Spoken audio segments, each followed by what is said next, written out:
आता मुद्दा दुसरा की ज्या पद्धतीने हा निर्णय दिला जाईल, म्हणजे तो एकनाथ शिंदेंच्या बाजूने असेल की उद्धव ठाकरे यांच्या बाजूने असेल, हा मुद्दा दुय्यम ठरेल। मात्र हा निर्णय आगामी काळातील भविष्यातील अनेक केसेसची दिशा ठरवणारा निर्णय असेल। हा जो निर्णय असेल तो भविष्यातील अनेक घटनांबाबत कायदेशीर दृष्ट्या त्या सगळ्या घटनांची स्पष्टता करणारा असेल। अनुसूची 10 संदर्भात स्पष्टता देणारा निकाल असेल। लोकशाहीची मूल्य पायदळी तुडवली जात असतील तर त्या संदर्भात ती कशा पद्धतीने त्यावरती उपाययोजना करायला हव्यात या सगळ्या संदर्भात स्पष्टता देणारा हा निकाल असेल। निवडणूक आयोगाच्या जे काही कायदेशीर मर्यादा आहेत त्या स्पष्ट करणारा हा निकाल असेल। विधानसभा अध्यक्षांचे जे कायदेशीर अधिकार आहेत त्यांच्या मर्यादा काय आहेत ह्या सगळ्या स्पष्ट करणारा हा निकाल असेल। त्यामुळे हा निकाल अत्यंत महत्त्वाचा आहे आणि त्याचमुळे कपिल सिब्बल असतील किंवा देवदत्त कामत असतील, दोघांच्याही बाजूने जे दोघेही ठाकरेंच्या शिवसेनेची बाजू मांडतात, या दोनही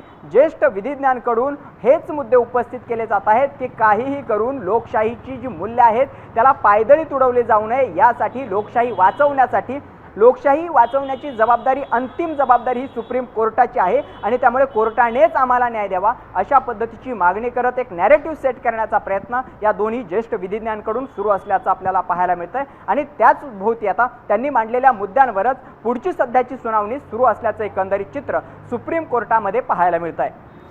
नक्कीच। बरं, मला प्रश्न आता आहे शिंदे गटाच्या युक्तिवादासंदर्भात। कपिल सिब्बल यांचा युक्तिवाद हा ऑलरेडी लांबलेला आहे, त्याच्यानंतर अजून सुद्धा ठाकरे गटाचाच युक्तिवाद सुरू आहे।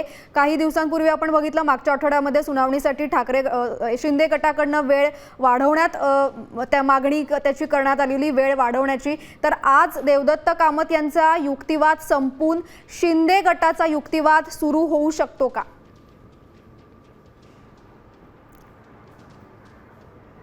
नक्कीच हा जो प्रश्न सायली तुम्ही विचारलेला आहे हा फक्त तुमच्या मनातील प्रश्न आहे, हा संपूर्ण महाराष्ट्राच्या मनातील प्रश्न आहे, संपूर्ण देशाच्या मनातील प्रश्न आहे। कारण की ही जी सुप्रीम कोर्टामध्ये सुप्रीम लढाई सुरू आहे शिवसेना पक्ष आणि चिन्हाची, याच लढाईकडे संपूर्ण देशाचं लक्ष लागलेलं आहे आणि त्यामुळे हा निर्णय अत्यंत महत्त्वाचा आहे। त्यातील हे युक्तिवाद जे सुरू आहेत हे अत्यंत महत्त्वाचे आहेत। आता कपिल सिब्बल यांनी काल युक्तिवाद संपवलेला आहे, त्यानंतर देवदत्त कामत युक्तिवाद करताना पाहायला मिळतात। आज देवदत्त कामत हे अर्धा तास युक्तिवाद करतील आणि त्यानंतर त्यांचा युक्तिवाद संपेल अशा पद्धतीची माहिती प्रथमदर्शनी आपल्याकडे येत होती। मात्र आता देवदत्त कामत यांनी युक्तिवाद पूर्ण केल्यानंतर महेश जेठमलानी किंवा मनिंदर सिंग जे आहेत यांच्याकडून शिंदे सेनेच्या वतीने या दोन ज्येष्ठ विधिज्ञांच्या माध्यमातून शिंदे सेनेची बाजू मांडली जाईल, त्यांच्या वतीने युक्तिवाद करण्यात येईल आणि एकंदरीत कोर्टामध्ये जेवढ्या ताकदीने कपिल सिब्बल त्यानंतर देवदत्त कामत यांनी जितक्या ताकदीने हे सगळे मुद्दे मांडलेले आहेत तितक्याच ताकदीने एकनाथ शिंदे यांच्या शिवसेनेच्या वतीनेही मुद्दे मांडले जातील, युक्तिवाद केला जाईल।